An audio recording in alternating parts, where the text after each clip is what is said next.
Emma Carter, a single mother living in New York and juggling double shift to make ends meet, is thrown into turmoil when she receives the news that her mother's health has taken a serious turn. Desperate to be by her side, she scrambles to find the money for a last-minute flight to Canada, but the odds are stacked against her. Finally, after much struggle, Emma boards a plane, only to be overwhelmed by exhaustion. Her life, full of non-stop responsibilities, catches up with her mid-flight.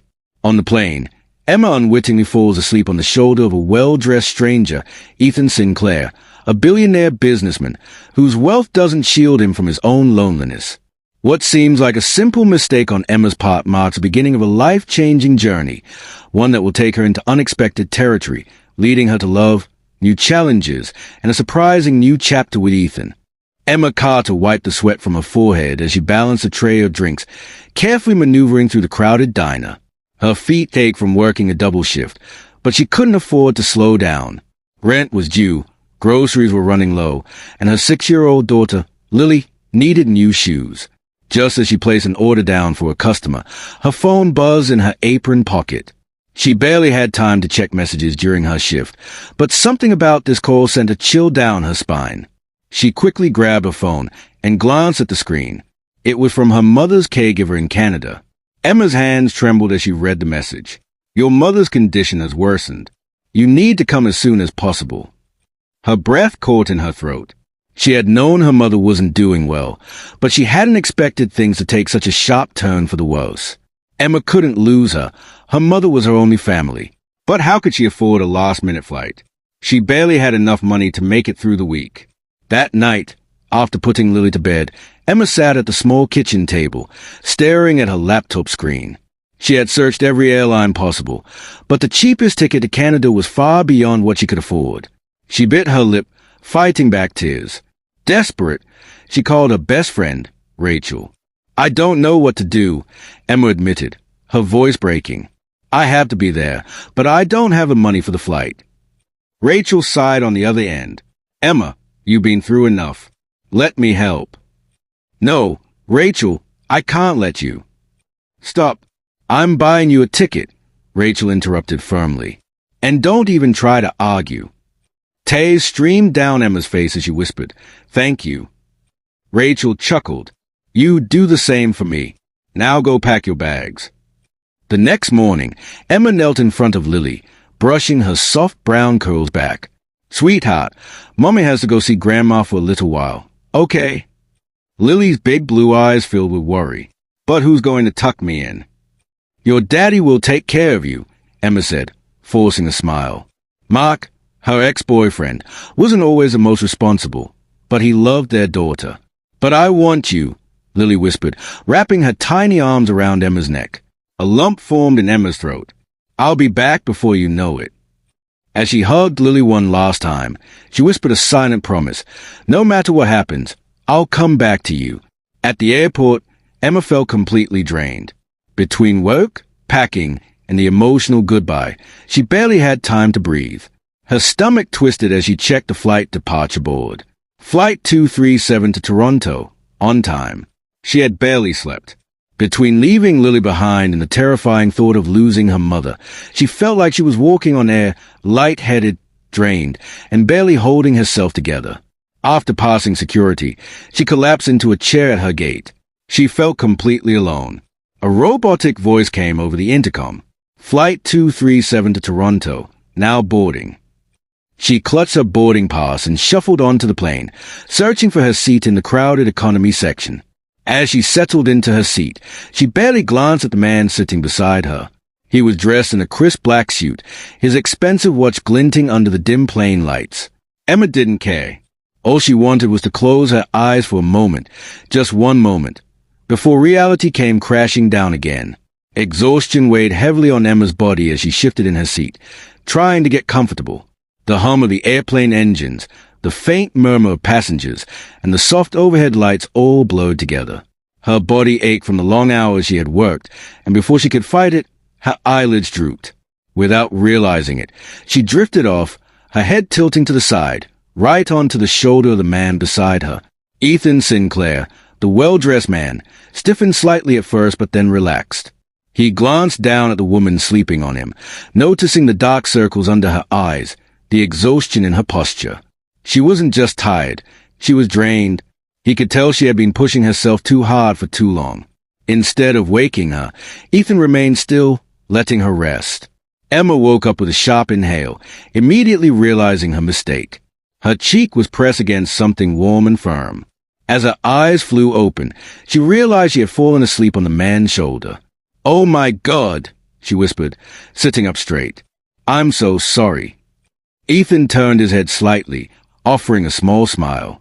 "It's fine." Her face flushed. "I didn't mean to." "Really, it's okay," he said, his voice smooth and calm. "You looked like you needed the rest." Emma finally took a proper look at him.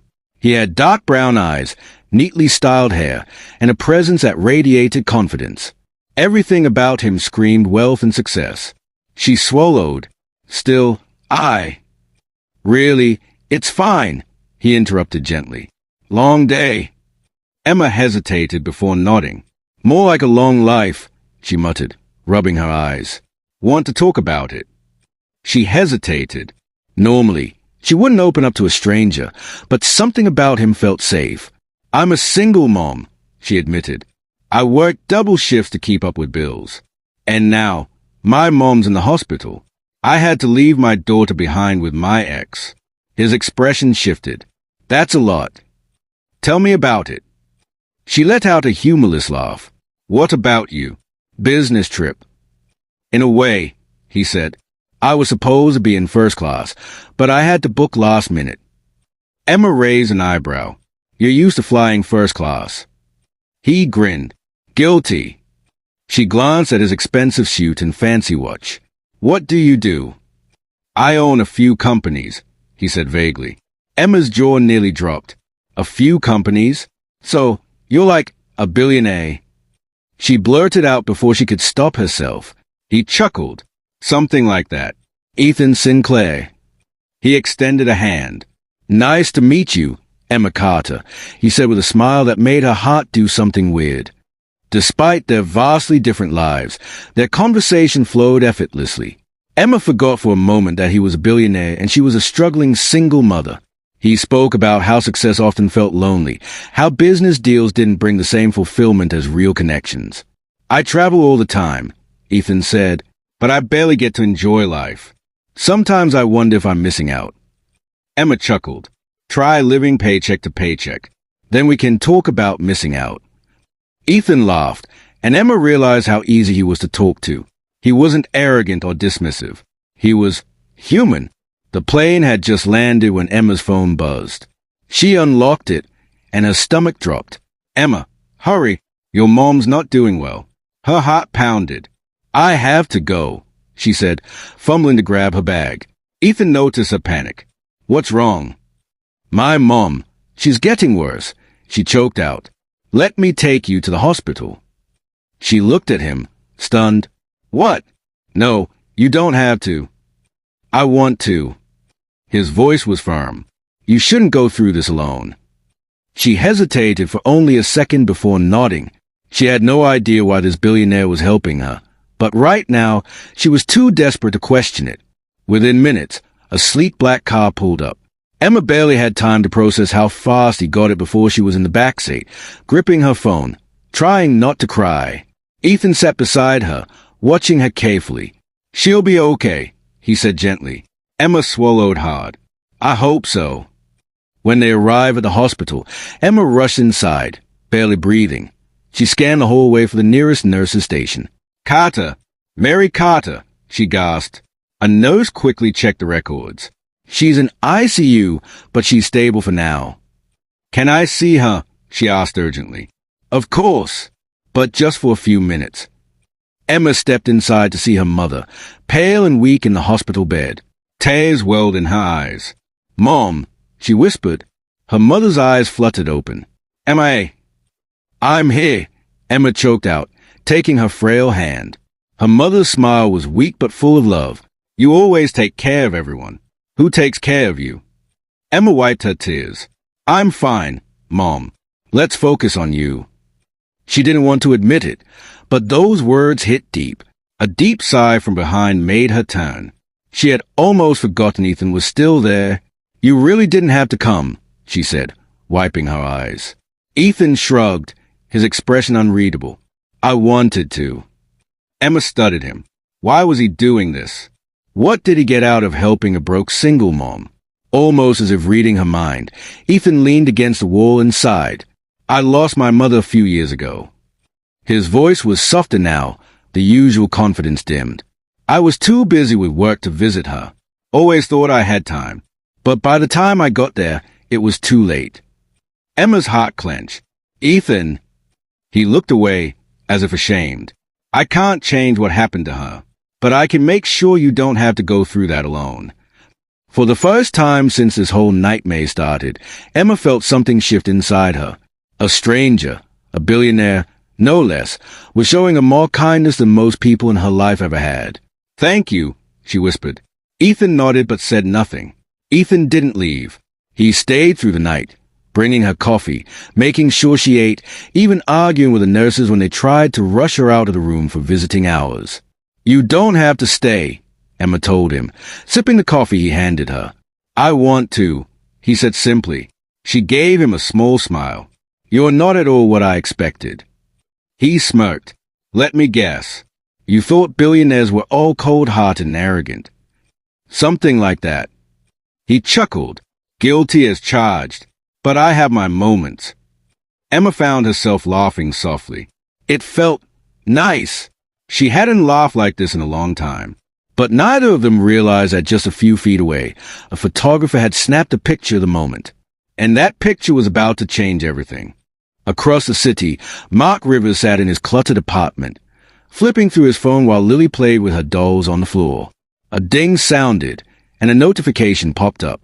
Billionaire Ethan Sinclair spotted with a mystery woman at the hospital. Who is she? Mark nearly dropped his phone. Emma, holding hands with Billionaire.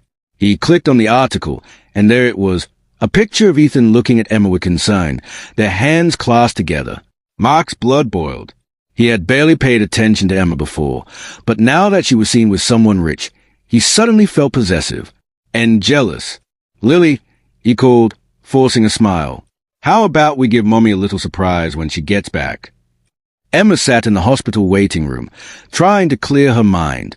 Her mother was stable for now, but the weight of everything was pressing down on her. Ethan sat beside her, scrolling through his phone. He suddenly stiffened. "Emma," he said, his voice cautious. "Did you know you're in the news?" Her stomach dropped. "What?" He turned the phone toward her. On the screen was a paparazzi photo of them holding hands in the hospital hallway. The headline screamed, "Mystery woman spotted with billionaire Ethan Sinclair. Who is she?" Emma's heart pounded. Oh, no, no, no, no. She could already feel the storm coming. Ethan frowned. "I didn't think the media would pick this up so fast." "This is bad," Emma whispered. "My ex, Mark, is going to see this." Ethan's jaw clenched. "Is that a problem?" She hesitated. "Mark is possessive. He doesn't care about me, but if he thinks I've upgraded to someone like you, he's going to make my life hell." Ethan's expression darkened. "He doesn't have that right." "He doesn't," Emma admitted, "but that won't stop him." Just as the words left her mouth, her phone buzzed violently. She glanced down. "Mark!" Her hands trembled as she answered. "Mark, I don't have time for." "What the hell, Emma?" Mark's voice was dripping with jealousy. "So, what? You're dating a billionaire now. That's why you left Lily with me? So you could go run off and get rich." Emma's blood boiled. "Are you serious? My mother is in the hospital, Mark, and Ethan is just a friend who helped me." Mark scoffed. "Yeah, sure. You think I'm stupid? You're in the papers, Emma, holding hands with him." "I don't have time for this," she snapped. Mark's voice dropped into something more dangerous. "Well, you better make time, sweetheart, because if you think I'm gonna sit back and let some billionaire replace me in my daughter's life, you've got another thing coming." The line went dead. Emma exhaled shakily, her hands cold. Ethan was watching her closely. "He threatened you, didn't he?" Emma hesitated before nodding. Ethan's face darkened. He won't touch you. I won't let him. Ethan wasn't joking. Within an hour, he had his security team digging into Mark's history. And guess what? Mark is a mess. He's behind on rent. He has gambling debts. And has been in trouble for drunk driving. Emma's stomach twisted. I didn't know it was that bad. Ethan's expression softened. You need to get Lily away from him. Emma bit her lip. I don't have the money for a custody battle. Ethan met her eyes. I do. She stared at him. You'd help me? Yes. His voice was unwavering. I don't like bullies, Emma. And Mark? He's a bully. Emma swallowed the lump in her throat. I don't know how to thank you. Ethan smirked. You could let me take you out to dinner. Emma blinked. Are you seriously asking me on a date right now? Ethan grinned. What can I say? I like a woman who fights back. Despite everything, Emma laughed. Maybe, just maybe, having a billionaire on her side wasn't the worst thing in the world. Emma wasn't used to accepting help. But when Ethan hired a lawyer to help her fight for custody, she realized just how serious he was. Emma's mother had made a remarkable recovery and was finally discharged from the hospital. With a sigh of relief, Emma returned home, feeling the weight of the past few weeks slowly lift. Ethan had wrapped up his business deals, and as promised, had stayed by her side every step of the way. When she walked through the door, she was greeted by Lily, who rushed into her arms with a beaming smile. The bond between mother and daughter was stronger than ever. Emma held her close, feeling the warmth of home and the love she had longed for. At that moment, everything felt right again. The next day, Emma sat in the lawyer's office, feeling small in the face of the legal documents spread before her. We have a strong case, the lawyer, a sharp-eyed woman named Linda Carter, said confidently. Mark has a history of financial instability and reckless behavior. If we push for full custody, we have a real shot. Emma exhaled. But custody battles take time, right? And money. Linda gave her a knowing look. You don't need to worry about the money. Mr. Sinclair has taken care of that. Emma's gaze flicked to Ethan, who sat beside her, looking calm as ever. You really don't have to do all this for me. Ethan leaned back, his eyes steady. I know, but I want to. Something about the way he said it made her heart stutter. Meanwhile, Mark was fuming. He slammed his beer bottle onto the table, glaring at his phone. Emma was trying to take Lily from him. And worse, that billionaire was helping her. Oh, you think you can just erase me? Ho, he muttered. Think again. He grabbed his phone and dialed. I need a favor, he said when the line connected. I want dirt on Ethan Sinclair. Find me something I can use. Mark didn't care if he had to play dirty. He wasn't letting Emma win. Later that night, Ethan insisted on taking Emma to dinner. You need a break, he said. Just one meal. No stress, no exes, no lawyers. Emma hesitated but finally agreed. The restaurant he took her to was nothing like she expected. It wasn't some high-end, exclusive billionaire spot. It was a quiet, family-owned Italian place, tucked away in a little corner of the city. This is nice, Emma admitted, surprised. Ethan smirked. What? You thought I only ate in places with gold-plated forks. Emma laughed. A little, yay. As they ate, their conversation turned personal. Do you regret it? She asked suddenly. The way you lived before. Ethan stirred his wine glass. All the money in the world didn't stop me from missing my mother's last moments. His voice was soft, almost regretful. So yeah, sometimes I regret it.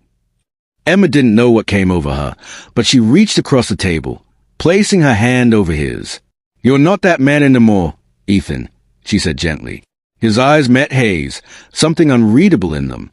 For a long moment, they just sat there, holding hands in silence.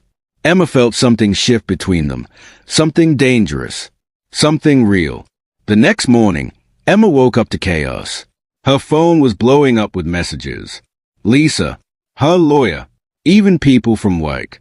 She clicked on the first message and froze. Mark goes public with claims about Ethan Sinclair. Is a billionaire hiding a dark secret?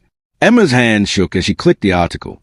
Mark had sold a story to the tabloids, claiming Ethan was a manipulative billionaire using his money to control single mothers. The article painted Emma as some poor woman being bought by Ethan. It even hinted that Ethan had a history of controlling women with his power. Emma's blood ran cold. Mark wasn't just fighting dirty, he was trying to destroy Ethan's reputation. She grabbed her phone and called Ethan. He answered on the first ring. "You saw it." Emma could hear the tension in his voice. "Yes," she breathed. "Ethan, I don't care." He cut in. "Let them talk. I care about you and Lily, not the media." Emma's throat tightened. He meant it, but she also knew that this wasn't over. Mark wasn't just after her anymore. He wanted to ruin Ethan too. Ethan sat in his office, his fingers drumming against his desk as his team briefed him. "The media is running wild with Mark's claims," his PR manager said. "They are painting you as a controlling billionaire using your wealth to manipulate Emma." Ethan exhaled sharply. He had dealt with scandals before, false business rumors, ruthless competitors. But this was different. This wasn't just about him. This was about Emma and Lily. And that made it personal. Emma burst into his office, her face flushed with frustration. "We have to do something." "I already am," Ethan said. "I'm launching a counterstory." Emma frowned. "A counterstory?" Ethan's lawyer, Daniel Whitman, stepped forward. "We've gathered evidence of Mark's history, his financial troubles, his gambling debts, his past run-ins with the law. We're making sure the truth gets out." Emma's stomach turned. "You're exposing him." Ethan's jaw tightened. "He went after you. He went after me. He played dirty first." Emma knew Mark deserved it, but part of her also worried. Mark wasn't the type to back down. She had a sinking feeling this war was far from over. Mark slammed his fist against his kitchen counter, his face red with anger. The headlines were flipping against him. "Mark Rivers, deadbeat dad or jealous ex." Billionaire Ethan Sinclair responds to manipulation claims, the truth about his rival. People were turning against him. Emma was winning, and he hated it. Ethan wasn't going to let this slide. He found Mark first. The meeting took place in a dark parking garage. Ethan arrived alone. Mark was already waiting, leaning against his car with a smug grin. "You think you can just take everything from me?" Mark sneered. "My kid, my dignity." Ethan's voice was calm, but lethal. "You did that to yourself." Mark laughed bitterly. "You don't get it, do you? You might have money, but I have nothing to lose." Ethan stepped closer. "You're wrong. You have everything to lose." He handed Mark a folder. Inside, a lawsuit, a restraining order, a full-scale legal battle that would leave him broke and powerless. Mark's face paled. "If you come near Emma or Lily again," Ethan said coldly, "I will destroy you, legally, financially, completely." Mark clenched his fists. He wanted to fight, but he knew Ethan Sinclair was out of his league. Without another word, he stormed away. Ethan exhaled. It was over. A week later, Emma sat on a park bench, watching Lily play on the swings. Ethan sat beside her, not as her rescuer, not as a billionaire hero, just as a man who cared. "It's finally over," Emma murmured. Ethan reached for her hand, lacing his fingers through hers. "Almost." She turned to him. "Almost." He smiled. "There's still one thing left." Her breath caught as he pulled out a small velvet box. "Emma Carter," he said softly, "I don't just want to protect you. I don't just want to fight for you. I want to love you. Marry me." Tears welled in her eyes. For years, she had struggled. She had fought alone. But now? Now she had someone who would fight for her, too. "Yes," she whispered. Ethan kissed her. And just like that, love won. The end. If you enjoyed this story, please give it a like and subscribe for more heartfelt stories.